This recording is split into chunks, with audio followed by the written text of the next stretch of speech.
আউযুবিল্লাহি মিনাশ শাইতানির রাজিম। বিসমিল্লাহির রহমানির রহিম। দরবার ঢাকার পক্ষ থেকে সবাইকে শুভেচ্ছা ও স্বাগতম।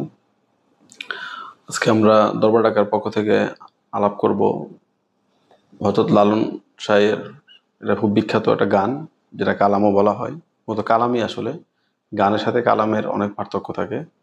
কালাম বলতে বোঝায় আসলে যেটা মানে ঐশী চেতনা, ঐশী উপলব্ধি, স্পিরিট থেকে যেটা আসে, এটা বলা হয় কালাম। তো ওই জায়গা থেকে এটা কালামই বলে। এবং যারা লালন ভক্ত তারা আসলে লালনের গানগুলোকে কালাম বলে, কেউ গান বলে, কেউ আবার আসলে যারা লালনের প্রতি খুব বিদ্বেষী তারা আসলে খুব বাজে ভাবে দেখায়। তো আসলে লালন সম্পর্কে আমাদের যেই কাছে যেটা মানে অধিকাংশ মানুষ যেভাবে লালনকে বোঝে, আর লালন এজ ইট ইজ, লালন কি, এটা বোঝার জন্য লালনকে পাঠ করতে হয়, লালনের কালামগুলোর ভিতরে যাইতে হয়, উপলব্ধি করতে হয়, বুঝতে হয়। তাহলে লালনের আসলে রিয়েল রূপটা কি, লালন কি বলতে চায়, লালন আসলে কে, এটা বোঝা যায়। আমি এখানে একটা ব্যাপার বলি যে লালনের সবচেয়ে জনপ্রিয় যে ব্যাপারটা, যে লালনের পরিচয় সংকট, লালন পরিচয় নাই, লালন কোন ধর্মের কোন জাতের, তো এই নিয়ে লালনের গান আছে। হ্যাঁ, তো লালন কি হিন্দু মুসলিম, জবন কি, মানে কোন জাতের কোন বর্গের, অথবা তার পরিচয় কি, এই জন্য পরিচয় সংকট লালন নিয়ে প্রচুর আছে। তো আমরা আসলে, আমার যেটা মনে হয় এটা আসলে একটা ভুল একটা সিস্টেম। লালন আসলে এই সিস্টেমেই যায় না, যে পরিচয়ের জন্য যে ধর্ম, জাতি, হ্যাঁ, গোত্র, লিঙ্গ, এই যে প্যাটার্ন গুলা পরিচয়, লালন এই পরিচয় ব্যাপারটাকে আসলে পরিচয়ের মনে করে না। লালন পরিচয়ের ব্যাপারটা মনে করে আসলে সাধক স্বভাব, শুদ্ধ মানুষ হওয়ার এই ব্যাপারটাকে গুরুত্বপূর্ণ মনে করে।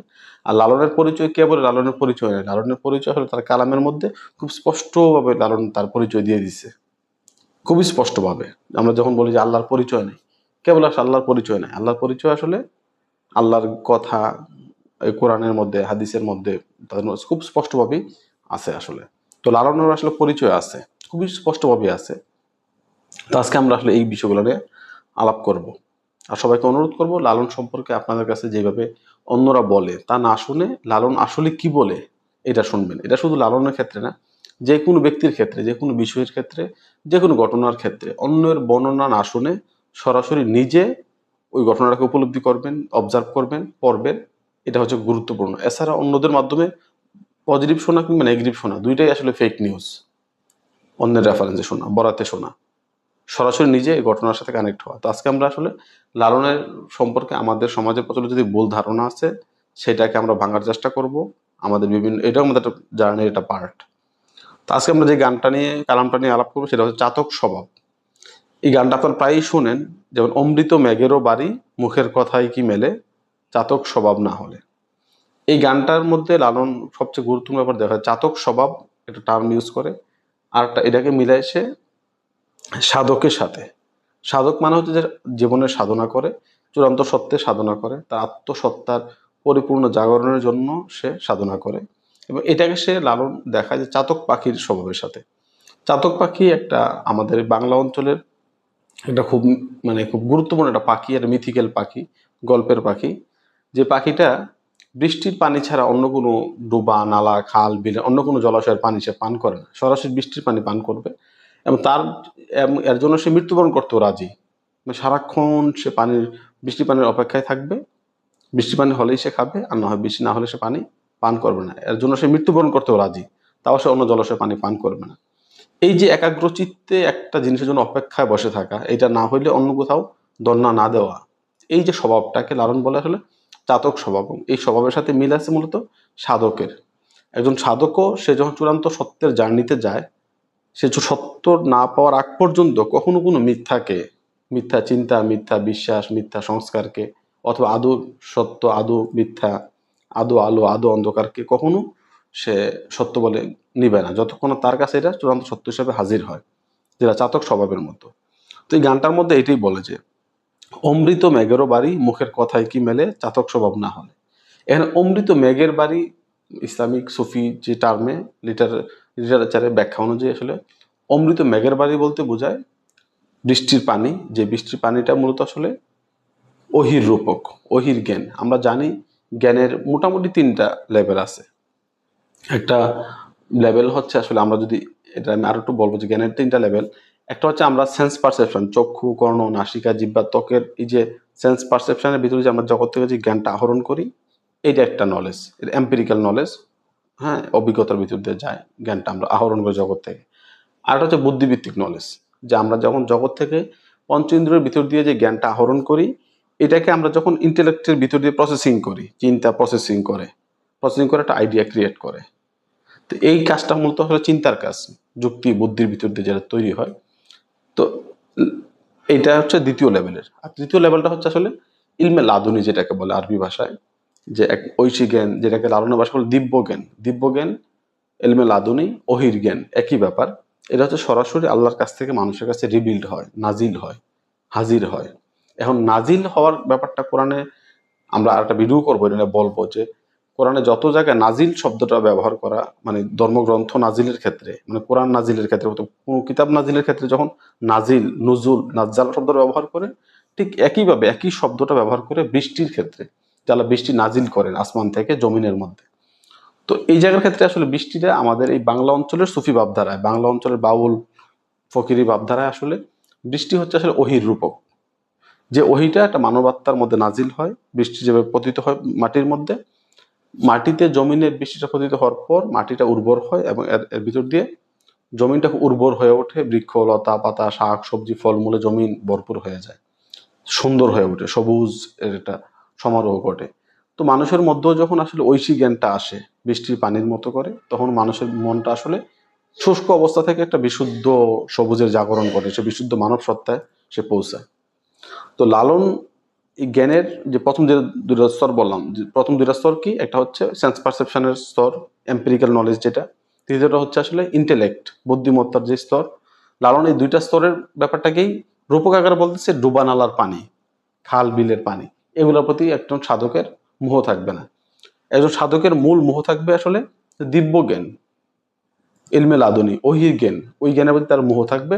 এবং ওই জ্ঞান যতক্ষণ না আসে ততক্ষণ সে অন্য জ্ঞান সে নিবে না, ওই জ্ঞানের প্রতি মোহগ্রস্ত হবে না।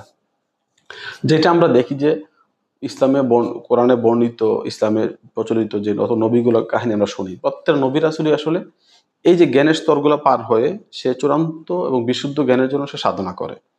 রাসূল সাল্লাল্লাহু আলাইহি সাল্লাম দীর্ঘ 40 বছর যাবৎ হেরা গুহায় ধ্যান সাধনা করে, মূলত আসলে ওই চূড়ান্ত সত্য জ্ঞানটা নেওয়ার জন্য। রসুলের ভিতরে যে সাধক স্বভাব, এটা ওনার চাতকের মতোই, নিরলস ভাবে বসে থাকা, একনিষ্ঠভাবে বসে থাকা, দুনিয়ার যত চিন্তা জ্ঞান দেন সব বাদ দিয়ে আল্লাহমুখী তা অর্জন করা, একনিষ্ঠভাবে হেরার মধ্যে সাধনা করা, এটা চাতক স্বভাবের মতো।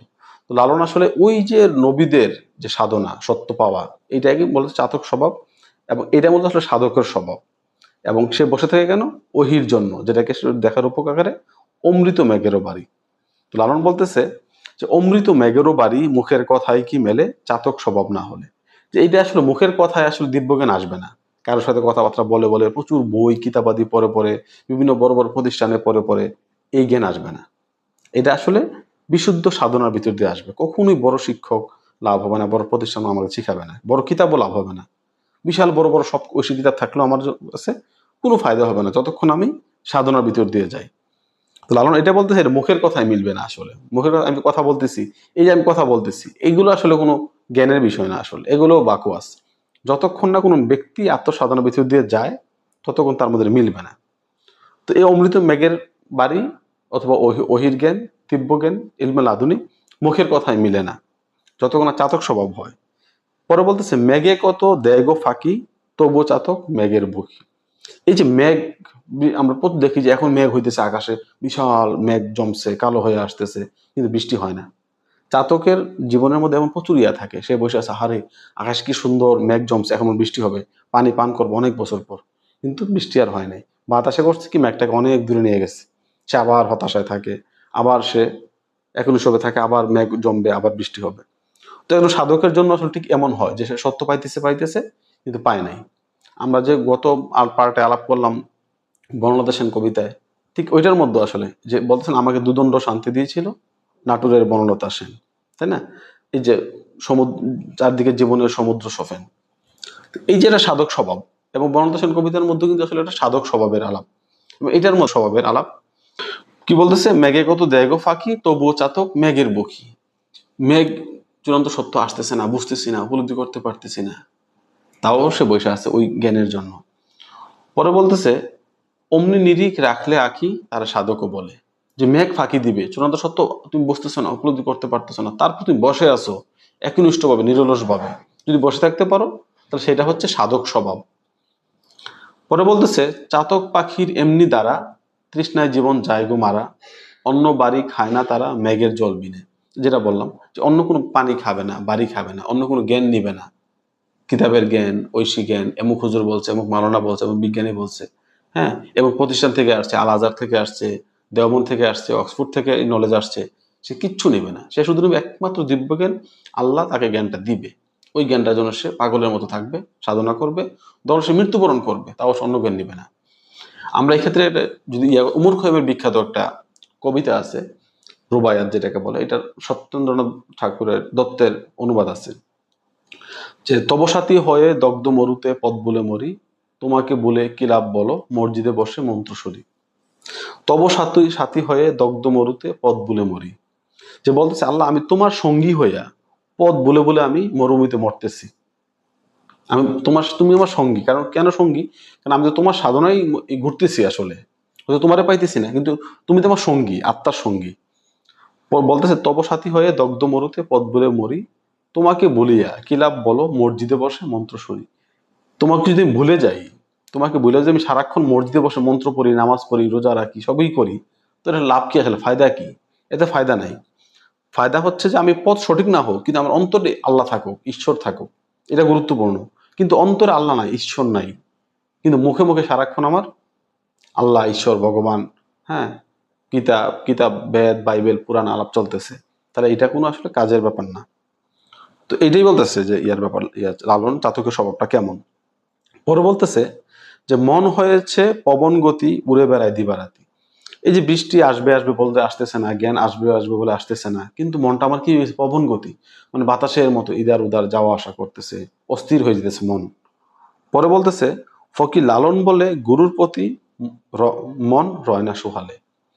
এখানে বলতেছে আসলে গুরুর প্রতি মনটা সুহালে রয় না, মানে বিশুদ্ধভাবে রয় না। ফকিরি দ্বারায়, বাউল দ্বারায়, সুফি দ্বারা সবচেয়ে গুরুত্বপূর্ণ হচ্ছে আসলে যে দিব্য যে জ্ঞান, ঐশী যে জ্ঞানটা, এটা আসলে সরাসরি যে আল্লাহ মানুষের কাছে দিতে তা না, এটা গুরুর থ্রোতে মানুষের কাছে আসে, পাস হয়ে আসে, তো ফিল্টারিং হয়ে আসে। তো যতক্ষণ মানুষ, কোনো একটা ব্যক্তি যখন গুরুর ধরে, গুরুর প্রতি একনিষ্ঠ থাকে, তখন গুরু তার কাছে ওই জ্ঞানটা দেয়। তো লালন বলতেছে, আমার যে জ্ঞানটা আসতেছে না, আমি যে বুঝতেছি না জগতের রহস্য, চূড়ান্ত সত্য, কিন্তু না বোঝার ফলে আমার মনটাও কি হয়ে যাচ্ছে, পবন গতি হইতেছে, অস্থির হয়ে উঠতেছে। আমরা দেখি যে সূরা দুহা যে কোরআনে নাজিল হয়েছে, দুহার মধ্যে রাসূল সাল্লাল্লাহু আলাইহি ওয়াসাল্লামকে বলতেছে, হে রসুল, তোমার জন্য পূর্ববর্তী দিন আর গত দিন অপেক্ষা উত্তম। এই সূরাটা নাজিল, শান নুজুলের ব্যাপারটা ছিল যে রসুলের কাছে অনেক লম্বা সময় ওহী নাজিল হইতেছে না। তো রসুল যখন মক্কায় প্রথম ওহী পায়, সবাই মক্কার অনেকে তাকে খুব সম্মান শ্রদ্ধা করে, তার অনুসারী হইতেছে, আবার তার বিদ্বেষী একটা গ্রুপ তৈরি হইতেছে। এখন যখন অনেক লম্বা সময় ওহী আসতেছে না, তখন আমরা দেখি যে লাহাবের স্ত্রী উম্মে জামিলা অথবা আরো এই টাইপের গ্রুপ অফ পিপল যারা ছিল রসুল বিদ্বেষী, তারা রসুলকে নমস্কার করতো, উপহাস করতো, কারণ অনেক কাছে ওহী আসতেছে না। তো যার ফলে রসুলের মধ্যে খুব আসলে মনটা খুব অস্থির ছিল, মানে এটা কষ্ট ছিল স্বাভাবিক, অনেকদিন যে ব্যাপারটা তার কাছে নিয়মিত আসতেছে, হঠাৎ করে আসতেছে না। তো ঠিক লালনের এই গানের মধ্যেও যে মন হয়েছে পবন গতি, উড়ে বেড়ায় দিবারাতি, কারণ সে পাইতেছে না, ধরতে পারতেছে না। তো এই যেটা আর একটা কথাও আছে বিখ্যাত, যে তারা দড়ি দড়ি মনে করি, ধরতে গেলে মার পেলাম না। এই যে অস্থিরতা চূড়ান্ত সত্যের ব্যাপারটাতে। তো পরবর্তীতে রসুল সাল্লাল্লাহু আলাইহি ওয়াসাল্লাম কাছে কি হইলো, ওই অনেক লম্বা সময়ের পরে ওই সূরাটা নাজিল হইলো, দোহা। পর রসুলের মধ্যে খুব মনটা শান্ত শীতল হইল। হ্যাঁ, তো এটার মতো। তো এই সুফি কারণে, ফকিরি কারণে গুরু খুব গুরুত্বপূর্ণ এই কারণে যে গুরুর থ্রোতে আসলে মানুষ চূড়ান্ত সত্যটা জানে। যেটা বলা হয় যে মানুষ নর্মালি মানবিক যে লেভেল থাকে, এটা সে চূড়ান্ত সত্য সে ধরতে পারে না, বুঝতে পারে না। গুরু সেটাকে প্রসেসিং করে করে করে করে তাকে দেয়া হয়।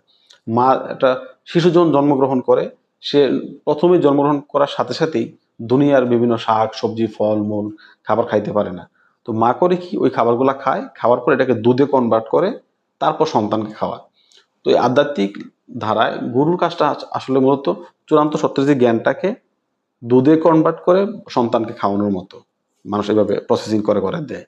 তো যতক্ষণ সন্তান যদি মায়ের প্রতি সুহালে থাকে, বিশুদ্ধ একনিষ্ঠভাবে থাকে, তাহলে সে দুধ পাবে, জ্ঞান পাবে। কিন্তু মাকে ছেড়ে দিলে, মাকে ছেড়ে দিয়ে যদি সে অন্য জায়গায় শাক সবজি খায়, ফলমূল খায়, সে তো অসুস্থ হয়ে যাবে আসলে। তো এই কারণে আসলে গুরুর প্রতি একটা একনিষ্ঠভাবে থাকতে হয়। গুরু ছাড়া এটা হয় না। কারণ গুরু করে কি যে শিষ্যের অবস্থা বুঝে উপলব্ধি করে তার কখন কতটুকু জ্ঞান দরকার, কিভাবে দরকার, ঠিক এটা প্রসেস করে দেয়। তো এই গানটা আসলে ঠিক মূলত এই পিকচারটা আমাদের কাছে হাজির করে। এখানে মোটামুটি ৩টা ব্যাপার আমরা বলি। চাতক স্বভাব, গানের মূল যে কি পয়েন্টগুলা, এখন চাতক স্বভাব, আর হচ্ছে সাধক স্বভাব, আর হচ্ছে গুরুর প্রতি সোহালে থাকা, একনিষ্ঠভাবে থাকা। চাতক স্বভাব, সাধক, গুরু, এই তিনটার ভিতর দিয়ে মানুষ হলো চূড়ান্ত সত্যের ব্যাপারটা